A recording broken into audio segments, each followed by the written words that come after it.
everyone. Welcome to this week's broadcast. My name is Nicole, and I do a weekly segment about all things marketing and tech as it relates to small business. And this week, we're talking about branding guidelines.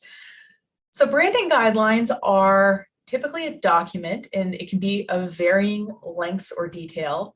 And it talks about how the business brand will be communicated with to the world. So there's usually things in it like, how will logos be placed on images or in other situations? What fonts will be used in writing? What colors will be used in things like design? And the idea with these branding guidelines is that it gives everybody kind of an idea of how to structure different assets that will go into a particular business, whether it's a new sign that's being created, whether it's the new employee uniforms, whether it's a new customized Zoom background. Basically, if you think about it, it's probably part of a business brand. So having some guidelines allows for a few things, even if you're a very small business and think that you've got all of it up here. The first thing that branding guidelines allow is for other people to be able to help you out. So for example, if you want someone to write your email newsletter, they don't know what your style is. They don't know what you like. So by having these branding guidelines, you can hand it to the person who's creating your email newsletter and say, hey, you should follow these. And the draft of what they come up with is probably going to be a lot closer to something that you'd like than if they just tried to guess. The second thing is it creates continuity. So let's say that you get a new office administrator or a new marketing person that comes on your team.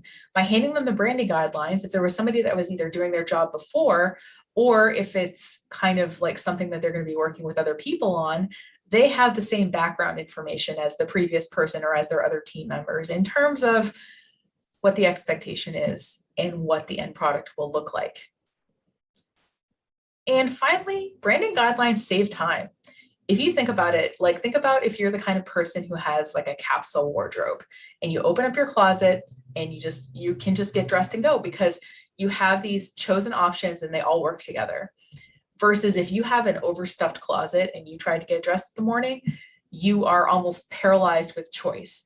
And that's what it feels like if there is no branding guidelines and you ask a member of your staff to do something.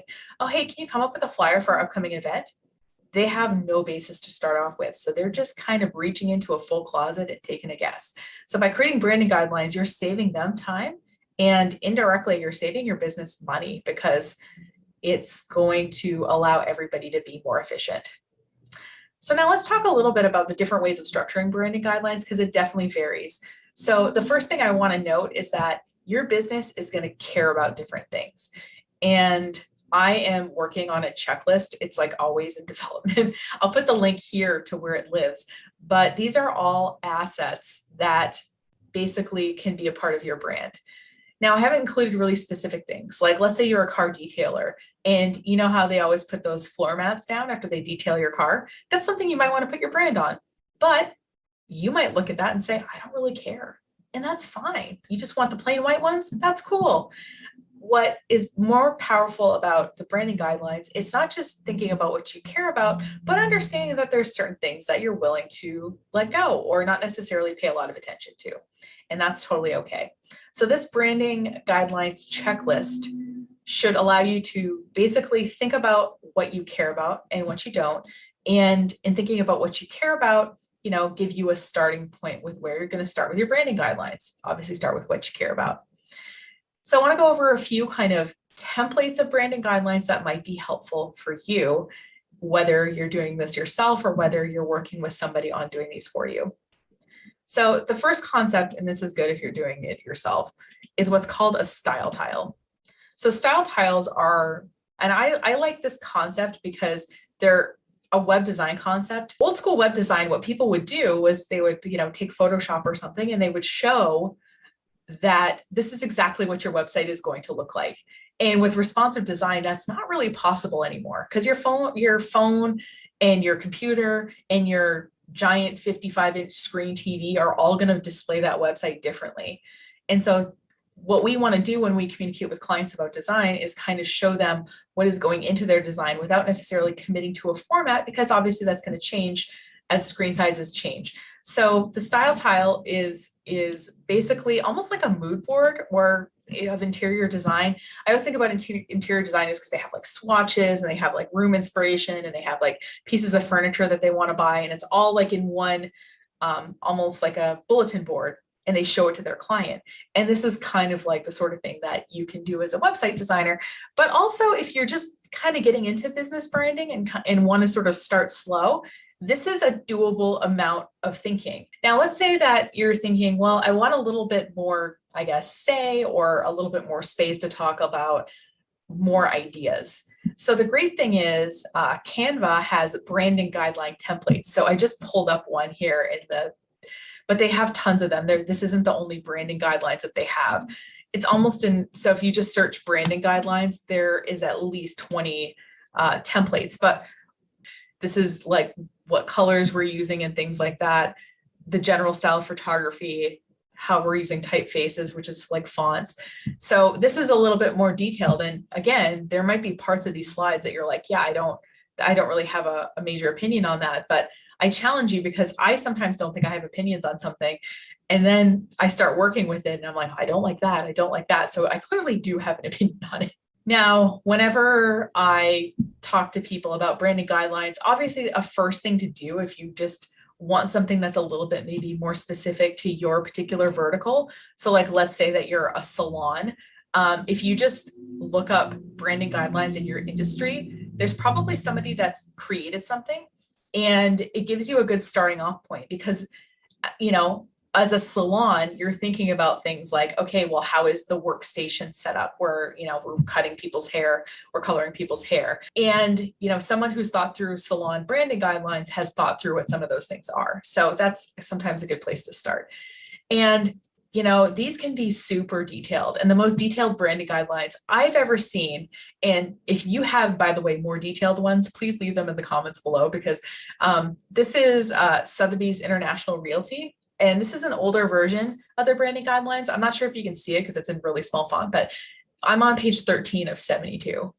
And as you see here, it has specific permitted domain names for if you were opening a Sotheby's International Realty division or franchise, or I'm not really sure what it is, or licensing it. I'm not entirely sure how it works with this particular company, but if you're working with them, here is acceptable and non-acceptable domain names. You know, just social media stuff, social media compliance. What are, you know, profile photos? Which profile photos are you using? What kind of YouTube thumbnails are you using? What's the length of video? That kind of thing. So they've really thought through, because obviously they have hundreds or maybe even thousands of groups of people who are representing Sotheby's International Realty in different parts of the world.